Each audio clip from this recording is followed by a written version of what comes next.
আপনার ফাঁসির মঞ্চে গিয়েও কি আমি আসলে শুকরিয়া আদায় করতে পারি? যার নমুনা আমাদের নেতৃবৃন্দ রেখে গেছেন।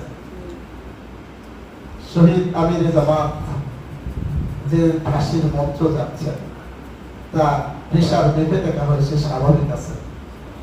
দেখেন, তিনি চিন্তা করে বলছেন ছেলেকে, বাবা বলো তো আমি কোন পোশাকটা পরে আমি যাব? কত স্বাভাবিক হলে একটা মানুষ এই কথা বলতে পারে যে আমি কোন পোশাকটা পরে যাব। এরপরে সেই দিন সন্তানদের উদ্দেশ্যে যে হেদায়েতটা তিনি দিলেন যে আমাদের রক্তের বিনিময়ে বাংলাদেশের জমিন উর্বর হবে। দেখেন বাস্তব কিনা।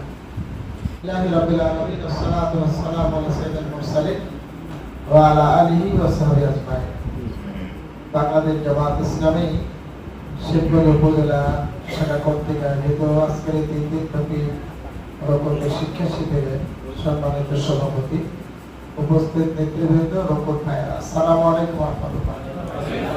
শুকরিয়া আদায় করছি আল্লাহ রাব্বুল আলামিনের দরবারে, যিনি আমাদেরকে আজকের এই শিক্ষা শিবিরে 3 দিন ধরে ধৈর্যের সাথে এই প্রশিক্ষণমূলক প্রোগ্রামে বসে থাকার তৌফিক দান করেছেন।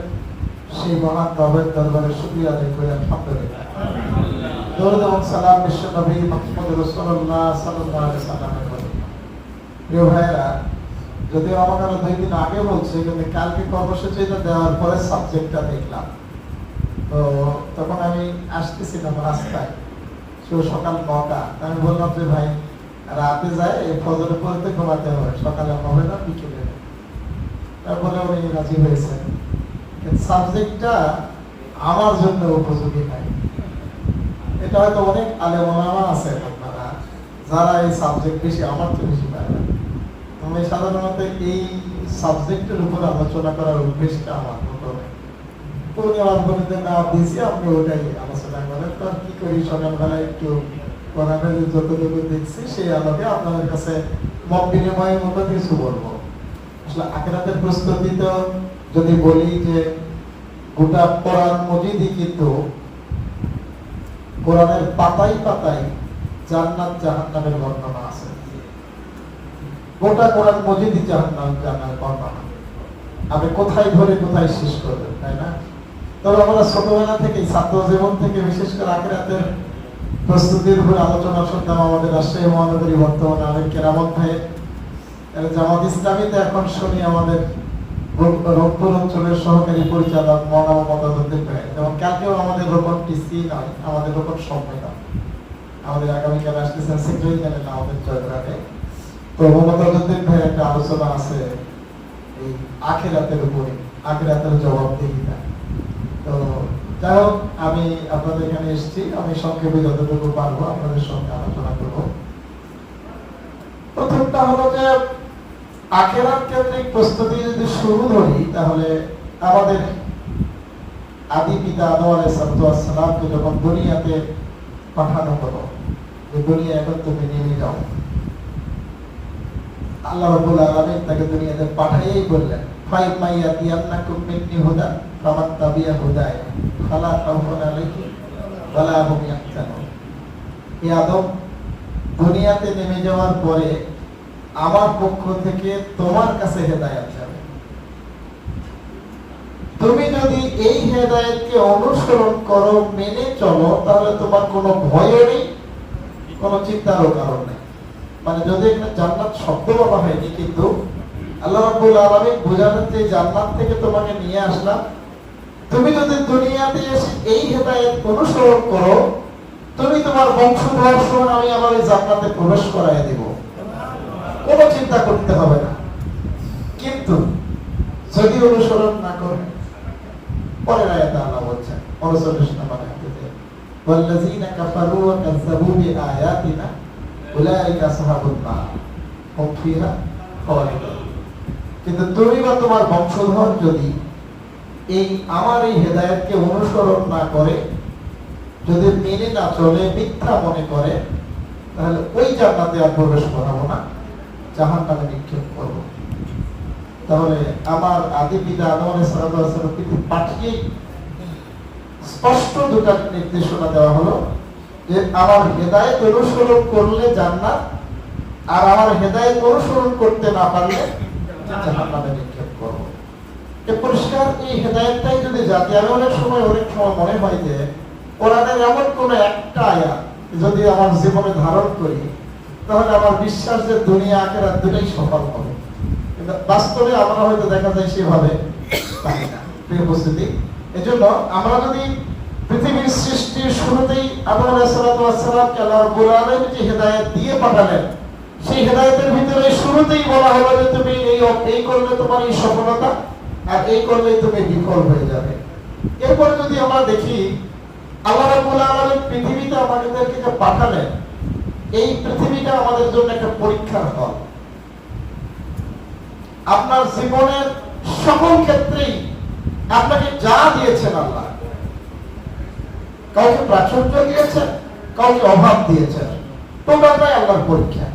যেমন আল্লাহ রাব্বুল আলামিন সূরা আম্বিয়ার একটা আয়াতে বলেন, সূরা আম্বিয়ার সম্ভবত 35 নম্বর আয়াত, আল্লাহ রাব্বুল আলামিন বলেন যে কুল্লু নাফসিন যায়িকাতুল মাউত ওয়া নাবলুকুম বিশ-শাররি ওয়াল খায়র সুম্মা ইলাইনা তুরজাউন। আল্লাহ বলেন প্রত্যেক প্রাণীকে মৃত্যুর স্বাদ গ্রহণ করতে হবে, এবং আমি তোমাদেরকে নাবলুকুম বিশ-শাররি ওয়াল খায়র, তোমাদের কাউকে প্রাচুর্য দিয়ে আর কাউকে অভাব দিয়ে আমি পরীক্ষা করব, আবার তোমাকে আমি আমার কাছে ফিরে নিয়ে আসবো। তাহলে আমাকে আবার ওই আল্লাহর দরবারে ফিরে যেতে হবে।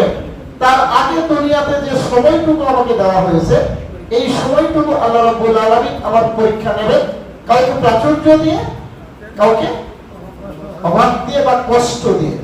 সাইয়েদ মাওলানা মওদুদী রাহমাতুল্লাহ এখানে বলছেন, প্রাচুর্য হতে পারে বাদশা সিংহাসনে বসে আমার পরীক্ষা হতে পারে, যে আল্লাহ রাব্বুল আলামিন আমাকে সিংহাসনে বসার সুযোগ দিলেন, আমি এইখানে যে অহংকারী হয়ে যাই, না আমি আল্লাহর শুকরিয়া আদায় করতে পারি, সেখানে আলহামদুলিল্লাহ করতে পারি কিনা।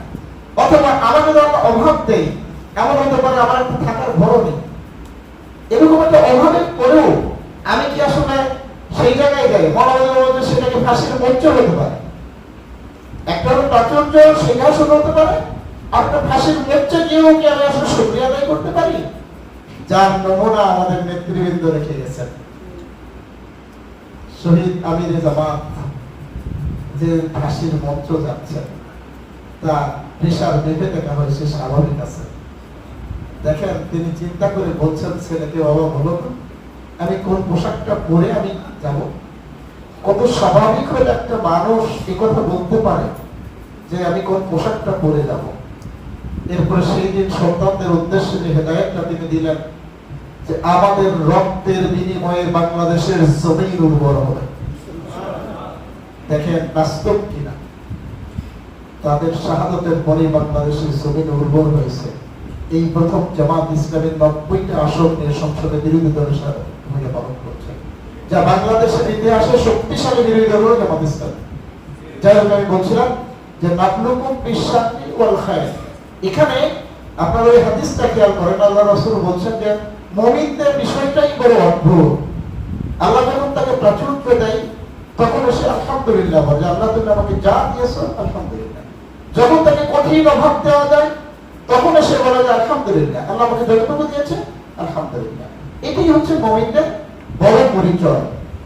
এই জন্য দুনিয়াটা হচ্ছে আমাদের জন্য বড় পরীক্ষা। এই পরীক্ষায় যদি আমি মানে উত্তীর্ণ হতে চাই, তাহলে সূরা মুলকের ওই আয়াতটা খেয়াল করেন। আপনাদের সবই জানা আয়াত, শুধু আমি হয়তো আপনাদের সম্মুখে এই তেলাওয়াতটা করছি। সেটাই হলো যে সূরা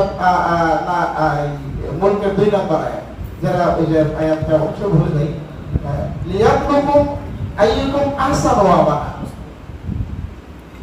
আল্লাহ রাব্বুল আলামিন বলেন তোমাদেরকে আমি পরীক্ষা করে দুনিয়াতে পরীক্ষা করে পাঠিয়েছি, তোমাদের মধ্যে সর্বোত্তম আমল করে আমার কাছে কে আসে, এটাই হলো বড় পরীক্ষা।